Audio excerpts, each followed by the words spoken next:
সেলিম, হ্যাঁ স্যার বলুন। এই ব্রিজের কাজটা 10 বছর থেকে আটকে পড়ে আছে।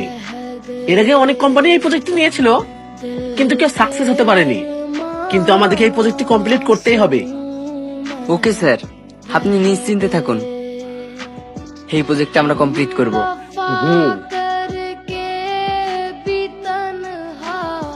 কি ব্যাপার স্যার, হঠাৎ আমার এলাকায় ব্রিজের কাজ শুরু করবেন নাকি? হ্যাঁ, তোমরা কারা?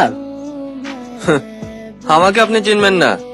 শুনুন, ব্রিজের কাজ শুরু করতে গেলে আমার পারমিশন নিতে হবে, সেটা জানেন না নাকি? তোমাদের পারমিশন কেন নেবো? আমার এলাকায় কাজ করবেন আর আমার পারমিশন নেবেন না? আমাদেরও তো একটা ডিমান্ড থাকতে পারে, তাই না? ডিমান্ড? কি ডিমান্ড? শুনুন, এই ব্রিজের কাজ শুরু করতে গেলে আমাকে 50 লাখ টাকা দিতে হবে, নইলে কাজ করতে পারবেন না। কি 50 লাখ টাকা? অসম্ভব, আমি তোমাকে 1 টাকাও দেবো না। এ শালা বলে কি রে? এই, আমার এলাকায় একটা বাস পুঁততে গেলেও আমার ডিমান্ড পূরণ করতে হয়, আর তোরা এত বড় কাজ করবি, আমার ডিমান্ড পূরণ করবি না? শালা এখানে মেরে ব্রিজের তলে পুঁতে দেবো, কেউ খোঁজও পাবে না।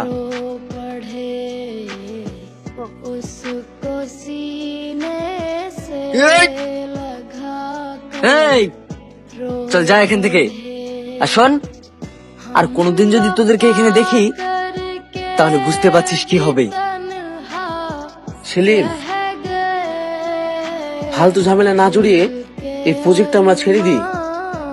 না স্যার, আপনি কোনো চিন্তা করবেন না, এই প্রজেক্টের দায়িত্ব যখন আমাকে দিয়েছেন সেটা আমি সাকসেস করবই। চলুন। হ্যালো। ভালো আছি। ভালো আছি মা, তুমি ভালো আছো তো? হ্যাঁ বাপ, ভালো আছি। মা, আমি যে জিনিসগুলো পাঠিয়েছিলাম সেই জিনিসগুলো ঠিকঠাক পেয়েছো তো? হ্যাঁ বাপ, পেয়েছি। কিন্তু তুই কবে বাড়ি আসবি? এই তো আর কয়েকদিন পরে বাড়ি যাব। মা, আমি এখন রাখছি, পরে ফোন করব। Congratulation Selim. Thank you sir. আজ তোমার জন্য আমাদের কোম্পানি ওয়েস্ট বেঙ্গলের মধ্যে 1 নম্বর স্থান পেয়েছে। Amazing, brilliant.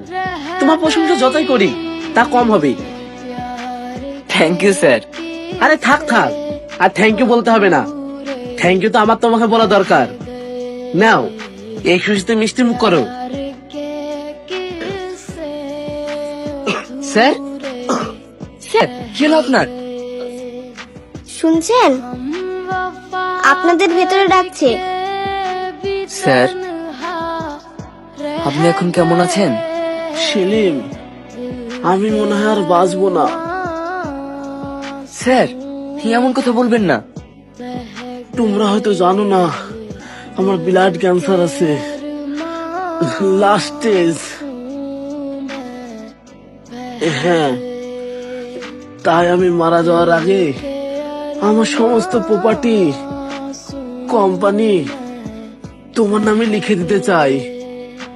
কিন্তু স্যার, আমার নামে কেন? আমি তোমার মতন একজন সৎ, দায়িত্ববান ছেলে খুঁজছিলাম, যে আমার কোম্পানিটাকে সারা জীবন আগলে রাখবে। আব্বু, মা রে, তুই আর কতদিন ওর জন্য অপেক্ষা করবি? ও যদি সত্যি তোকে ভালোবাসতো তাহলে এতদিন তোর খোঁজ নিত। আমি তো ভেবেছিলাম ও যেহেতু আমার চ্যালেঞ্জ অ্যাকসেপ্ট করেছে, নিশ্চয় ভালো একটা কিছু করে আমার সামনে এসে দাঁড়াবে, কিন্তু ওর তো কোনো খোঁজই নেই।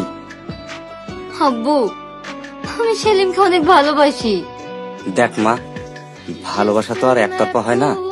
ও যদি সত্যিকারের তোকে ভালোবাসতো তাহলে এতদিন তোর খোঁজ না নিয়ে থাকতে পারতো না।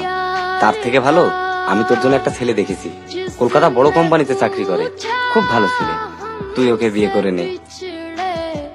হ্যাঁ মা। স্যার।